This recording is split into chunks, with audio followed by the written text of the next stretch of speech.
You came at the right time at the right place. I'm the main guy that did all the West 4th Streetball battles over the years. I film and I edit every one of them. It was a lot of work, but I had fun doing it. Why I did it? Because I want to show the history of West 4th and all the players that played there over the years. Like Sherm, Doc, Wyclef, Travis, Raj, my own nemesis, because I still play ball to this day. Panama, Danny, Jalen, Dylan, annoying ass little Mark Madness, infamous coked up, Sam, Mac Attack, Myron, Wes, Doc, just name a few, because that's what make West 4th what it is today. That became a family. But back then, we used to go against each other all the time at West 4th in the 90s, because that is where some of the best battles. No, let me rephrase that. In the 90s, we had the best battles. And you had to be there 9 o'clock in the morning, because every day, always pack at West 4th. Always pack at West 4th. I still play ball to this day. I used to travel there from Brooklyn, going and feel like I was going to work, because I always want the first run. And if you lose, you can just forget it. Just pack your shit and leave, because no one's not going to pick you up after that. Pack your stuff, leave, or go to the half court to earn your stripe. And how I wound up at West 4th, growing up in Brooklyn, I want to see something different, because, I got tired of playing ball everywhere in Brooklyn. And what happened was, growing up at the time, it was like one of the toughest games in Brooklyn was Decepticon. And I went to graphic communication, and majority of them went there or meet up there all the time. Every time after school, they used to always get off of West 4th to meet up and chill, whatever they did. And that's how I wound up at West 4th. So one day, I said, you know what? I went to West 4th, and I went to Old Navy. And it was like 2 blocks up the block. And at the time when I got to the train station, it wasn't nobody at the park. So I said, after I scouted out, I said, okay, this is a new place to play ball different outside Brooklyn. So the next day I came, it was kind of packed. And at the time, before we had, you had to put your name on the paper list. But before that, we used to have the chalkboard on the fence. And you used to put your name on the fence, on the chalkboard. And people used to race other people's names to put their name so they could be in front of somebody so they get the next on the full court. And that's how the paper list came about. And you had to be there 9 o'clock in the morning. I'm talking about 9 o'clock in the morning before it get packed. Because once after 9, 10, it be packed all day. It's hard to get on the list. You be waiting for next for like 5 hours. Anybody could tell you that came to West 4th, man. But the only thing I regret to this day, tell you the truth, is I wish I had all this stuff on footage. Like I said, because we had the best battles in the 90s. Because some people come there before me or after. I came there in 92. And at the time, we had the VCR thick-ass camcorder tape thing. It wasn't as easy as now. You had a little tape, take the tape out the VCR camcorder, put in the big tape, put it in the VCR, and edit that way. So those that know the process, that was a headache back then, man. It was a lot of headache, especially if it's popped. You gotta take it out, tape it, rewind it, re-record it, edit. It was a lot of headaches back then, man.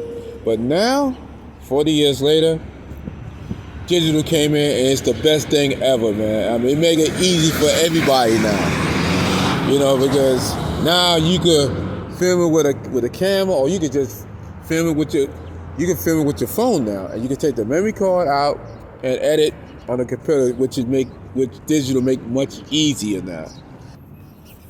I had this idea and segment for a long time called Underground Artists.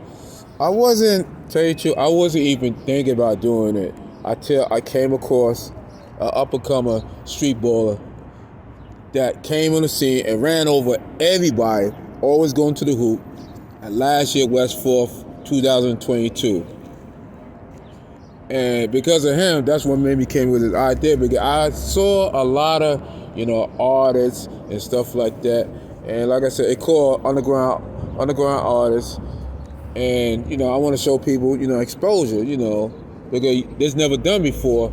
I'm talking about street ballers, dancers, painters, subway artists. I just want to do like stories because I'm like a documentary fanatic. And because of him, that's why I came up with the idea.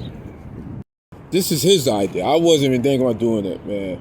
All I wanted to do was do like an interview of his life, but he wanted to turn to a documentary of his life. And this is, like I said, this is his idea, not mine, his idea.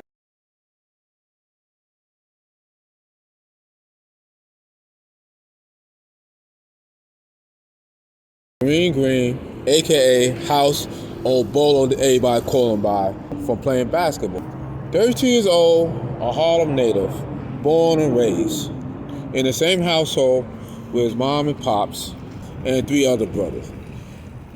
You came to the right person, boy. I tell you, I investigate a lot of stuff. That's why I asked you, like, are you a Harlem cat? So you born in Harlem? Yes, sir. What Born year? and raised, man. 145th Lenox Avenue. Oh, for real? What Tri-State? Yep. Oh, exactly. Baby Rucker. See, told you, I know my stuff. When you said, oh shit. Hold up. But do they Tri-State not there no more?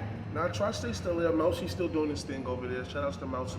He's still holding it down over there with the Tri-State Classic. Nah, because why I asked that, because I had none of it last year. All I heard Kingo. It was popular last year. It was. I think last year was his first year doing it and bringing it back. So after the COVID. Yeah, after the COVID. But I knew Mousie was doing the thing at Rucker. He was doing this thing at Rucker at EBC. So.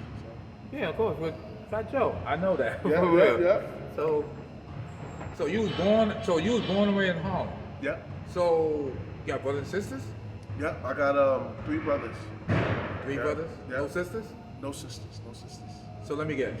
Your brothers play ball? One of my brothers played ball. He's deceased now, but yeah. Only one of my brothers played ball. His name was Darryl Washington, and I miss him a lot. Oh wow, sorry to hear that. So you grew up with both parents or one parent? One parent. My father died at an early age.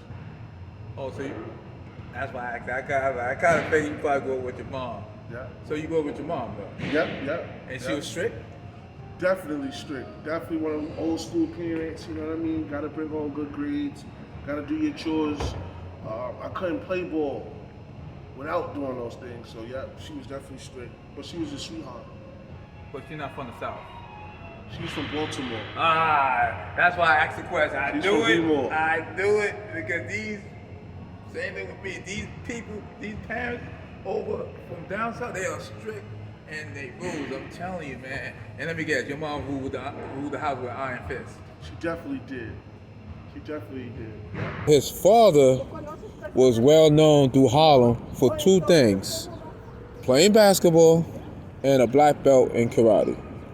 House's father loved playing basketball all the time, playing ball everywhere in Harlem, even in tournament. But his strength was always play defense and rebound. He could always score, but he always put his team first all the time. Compared to House, if House see a mismatch, he jump at the chance. Besides his father being a black belt in karate, he was a fanatic just like everybody else of Shaw Brother Kung Fu movie.